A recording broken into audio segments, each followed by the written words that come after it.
Hello and welcome to this edition of City Hall Insider. I'm Jim Marshall, the New Bedford Cable Network, and in today, apt time as, well, it doesn't seem like the weather's getting warmer today, but it is getting better out there. It is. Mary Rapoza, the Director of Park Recreation and Beaches, joins us today. She has her own show, which is in the process of being edited right now, because we did a lot of shooting on that a week or so ago.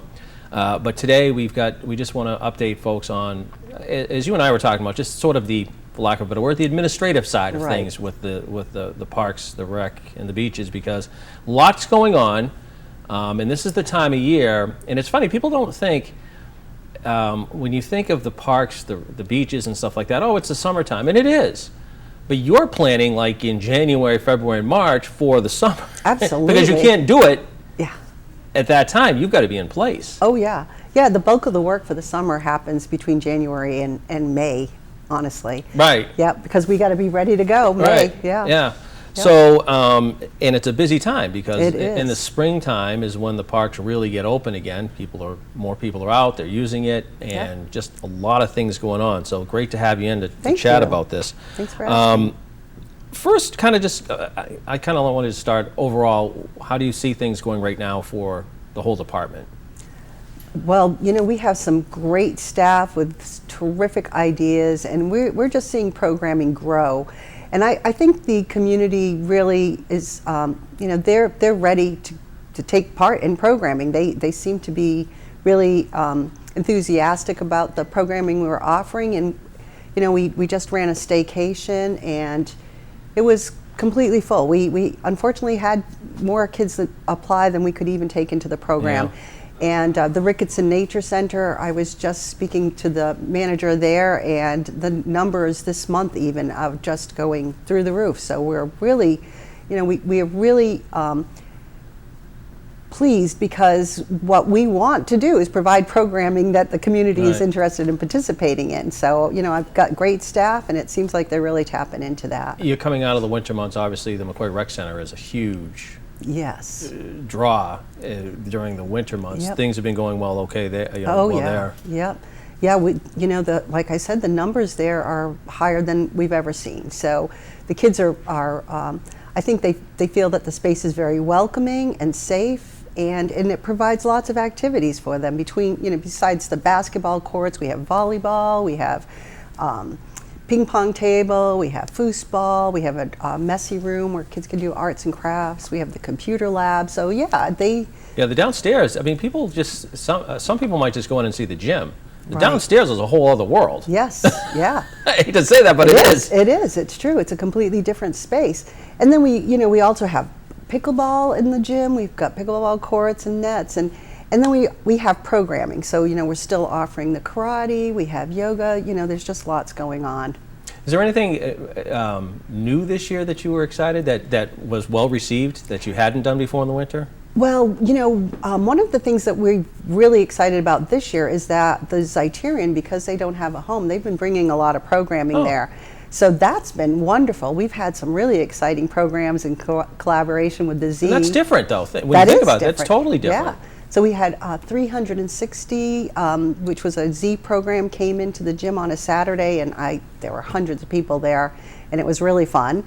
And so that's been a great collaboration. But the other group that we've been working with a lot this year is Third Eye. So that's really fun, because they bring a whole different type of programming into the space that kids are really enjoying. So when you see something like the Z or Third Eye, and you see success with that, so do you, next year now, I mean, because I know, like I said, when you get to the summer, you're already planning for the winter. Oh, yeah. So do you change, I guess, the way things, or change different offerings that you had, that you might have previously had, versus what's been working now? You know, one of the things that we really are conscious about doing is the collaboration, because we can't do everything, and you know, our staff, you know, don't know how to do everything. We've got our own skill sets, but by working collaboratively with places like Third Eye and the Z, and another great collaborator is the Audubon. I mean, they bring, you know, a whole different group of programming and skill sets that just supplement what we're doing and enrich the programming. Those two are great though. I mean, they're nice. It's a nice touch for the winter time because you are sort of confined. I mean, it's not like you can't use the parks, but let's be honest. If it's 20 degrees, who's using the park? Yeah, exactly. So you're condensed in the indoor facility, and really, it is the McCoy Rec Center. It is. Yep. So, yeah. You talked about your staff, but I wanted one of the big things here as you come up into this time of year, and if you look on the city's website, you are looking for summer employees. Oh boy, we sure are. So as every year, we bring on a lot of kids. We bring on 50 to 100 depending on the summer and the type of programming. And I mean, we bring on not just youth, but we bring on adults as well. We have retired folks that work for us in the summer. So yeah, we're looking to staff our summer food program. So those are park sites, and those are part-time positions. They're usually 15 to 20 hours a week. But we also have full-time positions in the summer. We have the Kennedy Summer Day program down at Fort Tabor. Those are full-time positions. Which is packed. I mean, we'll talk about that in a second, but there is, I don't know if you have more kids, more applicants than kids that get in, but it is always, obviously being in the building next to them, that is just a huge task. It is, and those programs do fill up. There's 4 sessions, and they're always full. Because it's a really fun program, it's a really reasonable price, and it's just the kids just have a great time. How many employees, how many people roughly do you hire for the summer camp? Boy, it's got to be a lot. It's probably around 30. Really? Yeah. Yeah. That's a ton. Yeah, it is. And so those are camp counselors. We have a medical supervisor who, is the person that hands out medications or takes care of, bumps and bruises. And then we also have our director and assistant director. So there's a lot of positions there that we fill. And as you said, there's other positions throughout the city that you're looking to fill too. Yep, so besides summer food and the Kennedy, we also hire parking staff, and those are full-time positions as well. And we have our lifeguards. So yeah, lots of different types of positions that we're filling. We also have what we call the Seasonal Training and Employment Program. That is a year-round program that gets funded beginning in July. So we fill those positions, and they work more hours in the summer, but many of those kids will continue to work for us throughout the year in different programs offering support. The one thing too, and again, this is sort of the whole reason we're doing this, the applications are out there right now. You're looking to hire so that you have people trained and in place. And I would assume by Memorial Day weekend, that's sort of like your tip-off. Some of our programs start earlier. So the parking program and the lifeguards start weekends beginning in May 15th. Okay. And then transition to 7 days the end of June. So the last week of June, they're full-time. And when you really think about it, it's we're mid-April as we're recording this show. You've got roughly 4 weeks. Right. And you're trying to hire that staff right now. Yes, we need them in place. We have to have them to kick off the summer. Do you find, because you've been doing this for a while now, do you find that you get a lot of returning employees so you don't have to train as much, or do you have to go through a whole, because I know you do, a whole from ground zero all the way up? I'd say, we get probably 25 to 30% at least returning. In some programs, a little higher. Kennedy, people love working there. We get those back. The lifeguards also, the lifeguard staff tends to be really consistent. And really where we see people leaving is as they, a lot of them are high school and college students, so as they finish school and transition to full-time work, we lose them. And that's probably where we lose most of our staff. That's normal though. Yeah, I mean it's everywhere. Seasonal work, so you expect that. The one thing, and you've talked about this in the past, which I think is fascinating, the past few years, every year you've heard about lifeguard shortages everywhere across the state, but New Bedford has sort of been immune to that. Yes, we're so lucky because we started a relationship, I believe it was in 2017, with the New Bedford High School swim team and the coach there, because even before other communities were starting to see, have a concern with bringing lifeguards on, we had that years before everyone else, but working with the New Bedford High School swim coach and the swim team, every year they offer lifeguard training at the New Bedford High School pool. And so we have had since we started that relationship, we have not had any problems filling our lifeguard slots. The nice thing too is you guys in the past have done swim lessons down at the beaches too. Yes. So yes, swim lessons has really been something that's very exciting because the New Bedford High School has a brand new pool. Right. So they reached out to us in January and said, no, it was actually, they reached out to us last year and they said, we want to do swimming lessons in the pool for the community. So we are collaborating with them on swimming lessons in the pool. That's ongoing right now. We did a 6-week session, 3 days a week, and we just met yesterday, and we're going to do a 3-week extension on that. And then we'll continue in the summer with the free swimming lessons at the beaches, and that'll be 3 days a week. And it's 2 days at one beach and 1 day at the other. I forget whether it's West Beach or East Beach that has the 2 days. But we will offer the free swimming lessons at the beaches. And then next fall, we will again be offering the swimming lessons at the New Bedford High School pool in conjunction with the New Bedford High School swimming team. That's great. Yeah. Talk about the application process, because somebody who's watching this, a parent or even a kid who's watching it, they don't, listen, a lot of kids don't have the references or whatever. Right. Because for a lot of them, this is their first job. Yeah. Walk me through what you're doing with these, really, with these kids, really, when you think about it. Yeah, sure.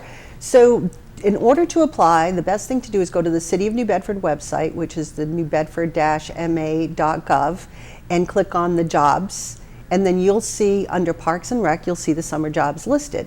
So that's the application that has to be completed in order to be considered for a position. And you're right, they have to have 2 references. And they have to be, they can't be a personal reference, so it can't be family members, but it can be a teacher or a guidance counselor or coach. So there's, folks that can step up and say, yeah, this is a kid you want to hire. I think that's important. That's why I mentioned that, Yes, because I don't think people, if you have no references, you have no job. Right. There are other people that can step up that aren't your family absolutely. members. Yeah, could be a minister, anyone that you would like to have called on behalf of your reference to work. And you do interview the kids. We do. We interview the kids for most of the positions. So we interview for all of the positions except the summer food kids who work in the park, because one of the things that we established, I think it was 2013, was a lottery for those positions, because some kids don't interview well, and we want to give everybody a shot at having an opportunity to get their first job, right? So for those positions, we take anyone who hasn't already been hired for another position. We take all those other applicants and we just randomly sort them, and we just start at the top of the list and we start calling them until we fill all the other positions. And that is a deliberate choice so that lots of kids get the opportunity to try a job. And honestly, some of the kids that we've hired through the lottery who probably would not have interviewed well turn out to be great staff that come back year after year and even work their way up through the jobs. Well, I was going to ask, because you have a lot of summer employment, and I don't know what the other communities are doing, but the city always seems to do well with those summer jobs. And for, like we said, for a lot of them, it's their first job, really. Right, it really is. What do you attribute that to? I mean, you seem to get good employees, good kids. They want to work. Yeah. It's a tough responsibility, that's for sure. It is, yeah. Lifeguards, the camp, the parking staff. What do you attribute the success to? I think it's the, I work closely with my staff who are the direct supervisors of the employees on job readiness. So we know that for a lot of our youth, this is their first job. So, other employers may say, okay, you didn't wear your staff shirt, you're done. Whereas we will work with them and say, look, this is what the expectations are of the position. We need you to step up and do it. How can we help you be successful? And we work with the kids to make them successful, because if they're successful, we're successful. So, for a lot of our staff, it really is, they're working for us, but we're also working with them, because we know that many of them don't have the job skills coming to us. And so we want them to be successful. We want them to be productive in our community. So we invest the time in making sure that they're successful employees. And the one thing too is that I know what you guys do is if there's a person who's at one place and you see what their strengths and weaknesses are, you can say to them, hey, why don't you do this? Absolutely. If they're successful at that first one, the next year you're like, I want to move you over here. Oh yeah, absolutely. We promote within quite often.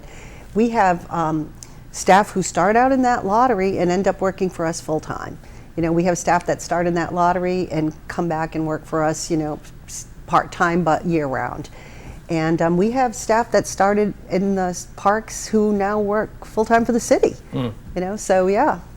Yep. The big thing right now is get those applications in. You've got to apply, as you said, on the city's website, and then start the process, because as you said, we're really talking 4 weeks, 4 to 6 weeks, and you've got to get things going. Although the camp itself doesn't start until after school. The camp starts the first week in July. Right, so that's sort of a different thing if you're applying for one of those, but really all the other jobs. But we are hiring for that right now, because, I mean, you know, as you said, it's a really it's an important job. There's lots of kids there. We've got to train. We do training before they get into the, you know, into the camp situation, and yeah. So we want to make sure we have good quality people, and the Kennedy positions do get interviewed, and a lot of that staff are staff that have worked for us in the past that have, like you said, just, you know, we're like, you know, you're great staff. Why don't you think about Kennedy for this year? The other thing, too, we really got to talk about is the permitting process right now, because this is now people are, whether it's using one of the facilities like the Fort Taber Community Center or just trying to get a ball field permit or something, there's a permitting process to go through. And really, the smart thing, you need to book now, because it fills fast. It does. Yeah, especially if you're looking for soccer fields, that you know, there's we don't have as many soccer fields as we would like to have, so those especially are very competitive. But yeah, the permits for building rentals, for field permits, for park use fees, park use, those are all on our website, which is nbprb.com. And if you go there, you'll see how all those applications are there, and that's the first step. But you can also call the office if you have questions, and my staff will walk you through and help you figure out, you know, what it is you need to do. And that's our number is 508-961-3015. And you know, the buildings are available for the community to use. They're community centers. We have community centers in many of our parks. Many of the facilities are really beautiful inside, and folks are always calling for birthday parties and conferences and graduations. There's wedding receptions being held right next door. Absolutely, you know. So those are beautiful facilities, and they are available to the public for a small fee. We're not looking to make money off our residents, because, you know, this is a public building, but we do have real actual costs we have to cover, like custodians and staff. So that's what the fee is really covering. But for the field permits and the park use, you know, the parks and the fields are public spaces, so everyone has everyone can go out there and use them at any time. What the permit does for you is it gives you exclusive use to that during that one time period. So if you want to have a practice every Thursday at 7 p.m., you're going to want to reserve that field, because if somebody else is there and you just show up without a permit, they've got the field now, you have to wait. But if you have a permit, then you can, you know, you show them your permit and you say, hey, I'm permitted on this field from 7 to 8, so they have to vacate the field for your use. And the same is true for park use. And the permit process, having gone through for the field use, is really simple. Yeah, and it doesn't take, the approval doesn't take that long at all. If it's open, pretty much you got it. Absolutely. I've never done the facilities part, but the field process is not that time-consuming or comprehensive, but it is important to have, because those fields get used all the time. So if there's nobody on it, somebody's going to jump on it. Yeah, that's right. So you want to reserve that time. Yeah, you do. Definitely, especially for leagues, because you need to know this is when we're going to be practicing, you know, so it's important. The beach permits are going out too right now, I know. They are for sale. Yep, they are. So we're selling beach parking passes right now, and they're available at our office on Hillman Street. They're also available at City Hall at the City Clerk's office, and at the traffic office at the Elm Street Garage. And beginning, I have that date, we're going to be actually right at Fort Taber selling them in a drive-up, which is Really easy. Folks seem to love it. We've been doing it for a couple of years. Yeah. You literally drive up, show us your registration, and that's going to be on Friday afternoons from 12 to 3 throughout the month of May. So every Friday afternoon, folks can just drive up, show us their registration, and buy a beach parking pass. It is a steal. Yeah, it really is. I mean, there are people from out of town that come down for the beaches. Yes, yeah, because we have a lot of communities that are not that far away that don't have beaches. So, you know, I mean, someone from Taunton can buy a pass for $60 for the entire season, and that gives you access to 3 beaches. You can park at East Beach, Fort Taber, and West Beach with that one pass. And anyone who looks at surrounding communities will see that $60 for the season is a very, very reasonable price. Well, some communities will, unless you're a resident, Yeah. you can't even get a permit. Right, And many the city does that. Yeah, many communities that is the case. And of course, for our residents, it's $15 for the entire season. And for senior citizens, it's $5. And veterans with a veteran's license plate can park for free. But those, again, those are available right now. And as you said, in May, they'll be able to go down to the, I think it's East Beach, they'll be able to get the... Yes, so, yeah. Yep, so during the month of May, we're going to be at Fort Taber on Fridays from 12 to 3 selling the passes, but once the beaches open May 15th, on weekends throughout May and June, we will have staff at the lots at East Beach and Fort Taber selling passes. Yeah. And then... it's really simple. It really is. It doesn't take much time at all. Nope, it doesn't. And then, you know, sometimes folks aren't sure if they want to pass, or they're just down visiting for the day, and those you can also, there's a text to pay, so you can pay by the hour as well if you're not interested. Is there, for lack of a better word, a day pass? Yeah, there is. So it's a text to pay app, and that's also very, very easy to use. And so yeah, you can come and pay for just 2 hours if that's what you want to do. You and I have talked about it because I know when we hosted the Little League state tournament down here a few years ago, people are always amazed at the beaches. They never know that they exist. Right. And I find it funny that we have those amenities. There's a lot of communities, a lot of cities our size that don't have what we have. It's true. It's amazing. Yeah, and you know, what's always amazing to me is there are folks in the city who don't know we have beaches, and so that's too bad, because our beaches really are a treasure. And you know, our staff working with DPI do a great job of keeping the beaches clean and safe, and the water quality is excellent. The water quality is tested twice a week, so we know that it's excellent. And you know, it's just, they're great swimming beaches. I'm at West Beach regularly throughout the summer. And the beaches are different. I mean, the 3 beaches, they're different for different people too. The amenities really are different. Yeah. Yeah, and even the swimming. I like to swim, so the swimming is very different. So if you go to Fort Taber, it's very shallow. So a family with children, that's a great beach, because you can go out quite a ways, and you know, the water stays below your waist if you're an adult. Right. So that's a terrific beach for families. And then East Beach is a terrific beach for swimming as well, and it has a completely different feel than West Beach. And so, like, you know, my daughter who's younger, she always goes to East Beach, you know. But me, I like West Beach because for me, I think West Beach is a better swimming beach, and that's what I go, is to swim. So, yeah, so I mean, they are very, very different.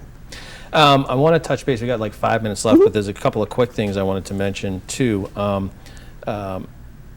You wanted to talk a little bit about events, I know, just different things coming up. And again, it just kind of goes with, you know, it's funny, people don't think of Parks and Recs as part of tourism, but it is, because you're offering events. We do. And really, like I was talking about the park use permits, a lot of the events are other folks bringing events to our parks, which is terrific, because we want, you know, activity in the parks, and we know that when there's programming and events in the parks, that brings people in, so that's wonderful. So we have everything from triathlons to music events to the Patio de Comida at Riverside Park. There's just so many different types of events that other folks are bringing to the parks. But we also do events in the parks, and we have our 2 summer food kickoffs coming up. It's June 21st at Hazelwood, and June 25th is going to be at Riverside Park. So those, you can find out more about all of the events in the parks by going to our Facebook page, which is New Bedford Parks, Recreation and Beaches. And that's really a great way to keep up to date on what's happening in the parks. And then you can also go to NBPRB where you can find schedules for all of our facilities. Absolutely, and there's a lot going on in the summer, so you really definitely have to check it out. Last thing I want to touch, and this is just something I didn't know. I mean, I've talked about the Ricketson Nature Trail a lot, that you can go there, but the Ricketson Nature Center, you briefly mentioned that at the top of the show. I honestly didn't know about it. Yeah, so it's a great place. It is. It's really fun. The Ricketson Nature Center is located in Brooklawn Park on the Irvington Street side, and it's a great little brick facility that was used to teach art therapy for many, many years. But then when that woman retired, the building became available. I think it was 2019. So we were ready to open the Ricketson Nature Center in March 2020, when of course everything got shut down. Yeah. So it was a slow rollout, but we have indoor activities, we have all kinds of hands-on activities. Yeah. We go outdoors with the kids and right now we're doing art in the park. So we have an artist working with the Audubon. So the kids go out into the park, look at nature, do some sketching, and then come back and do all kinds of artwork, whether it's 3D artwork or with paint, I mean, all kinds of stuff. And so that is open for free 3 days a week, Tuesday, Wednesday, and Thursday. Tuesday, Thursday, Friday. Tuesday, Thursday, and Friday. Yeah. Thank you. 3 to 5. Tuesday, Thursday, Friday. Yeah. Yep, and it's free, and there's just so much going on there. We have great staff there again, and one of the great things about our staff is they're New Bedford residents. They're often kids from the neighborhood, so you know it's another way that we help. That I think makes a nice connection between the participants and the staff. Are you, so as you look at that right now, the center, are you pleased with the way it's going? Do you look to, for lack of a better word, expand on what's going on there? There's so much more that can happen there, but as I said, it's fairly new, so we're building on it. So for instance, today we have a school group there, and I think that's the first, may not be the first one, but school groups are something that we're hoping to expand on. You know, and then again, the partnerships, you know, with the Audubon and the Art Museum and all these other groups that are coming in and bringing new and varied program to the site. Well, it's funny because when you saw that, when I read it and I saw that, and again, I know about the trail because I've been on the trail. We've done a show on the trail. But when I saw the center, it's like, oh, there's education. I don't want to say that to the kids because it's fun. Right. But if you're a parent, there's science things there going on. They can use binoculars and microscopes and all kinds of cool stuff. Yep, it is. It's which is, you know, I'm just curious to see the response of something like that, because that's not offered in a lot of places. No, it's not. And I always, you know, teaching science was my background, and I always love kids say, "Oh, I don't like science," and then you get them out there, you know, using binoculars and looking closely at trees and playing with bugs, and you say, "Hey, you're doing science." Oh, really? I'm doing science. So we're out of time, but lots going on, and I think the big thing is check the website out. Yes. If you're interested in employment, check out the city's job opportunities, and that's what it says, job opportunities on the city's website, but get them in there. Absolutely. And again, don't be, and I think the one thing that you mentioned too, don't be tense about the whole reference thing. Right. You just need somebody to talk about your character. Yep, exactly. Who's not a family member. Right. Exactly. Yep. And even the interviewing process, don't be stressed out about that either, because we know for many of our applicants, this is the first time they've ever done anything like this. Right. Yep. Yeah. Good seeing you. Nice Lots of good stuff. Too. Thank you. All right, that's going to do it for this edition of City Hall Insider. I'm Jim Marshall of the New Bedford Cable Network. Thanks for watching, and we'll talk to you again soon.